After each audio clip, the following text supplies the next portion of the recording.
বন্ধুরা,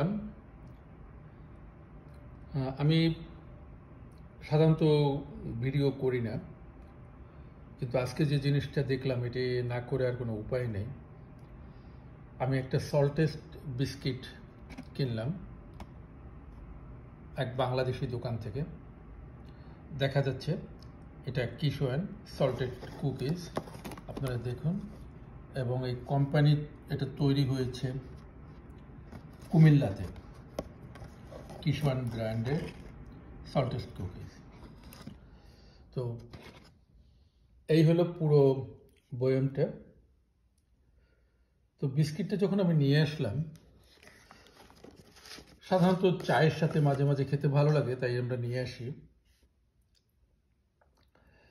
আনার পরে বিস্কিটটা যখন খুললাম, খুলে দেখি বিস্কিটের বয়মের মধ্যে আপনারা দেখুন এই প্লাস্টিক, এবং সর্বোপরি অনেক বড় একটা, আমি বের করছি, যে আপনারা দেখতে পাচ্ছেন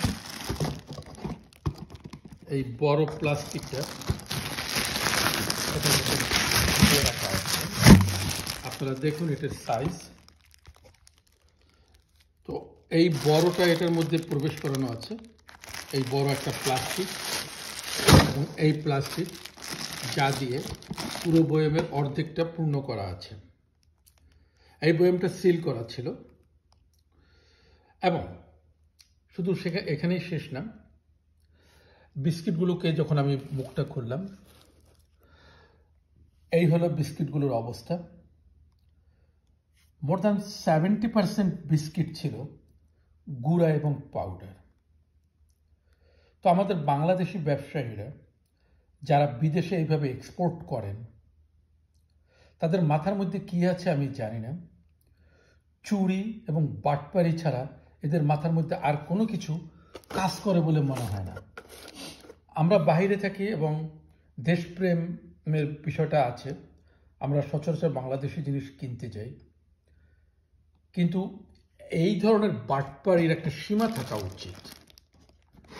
তো দেখুন এই পুরো বয়মে 50%-এর বেশি প্লাস্টিক এবং অযাচিত কাগজ দিয়ে পূর্ণ করে রেখেছে, এবং চা বিস্কিট দিয়েছে এর মধ্যে, তার অধিকাংশই ব্রোকেন অথবা পাউডার্ড।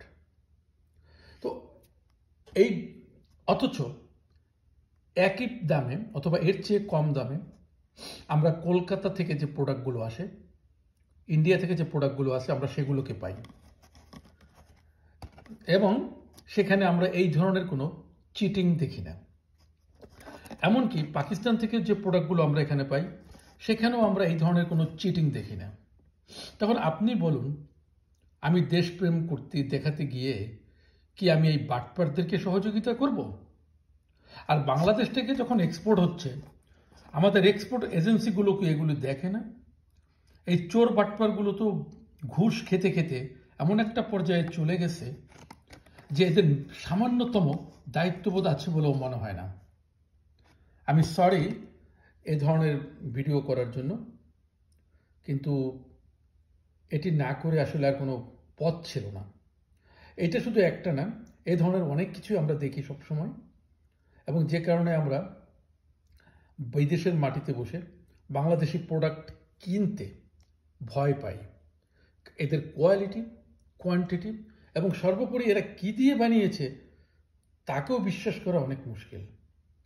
তো যাই হোক, এই হলো অবস্থা। এখন আপনারাই বুঝুন আমাদের ব্যবসায়ীদের এবং আমাদের সিস্টেমের সমস্যাটা কোথায়। Thank you, bye now.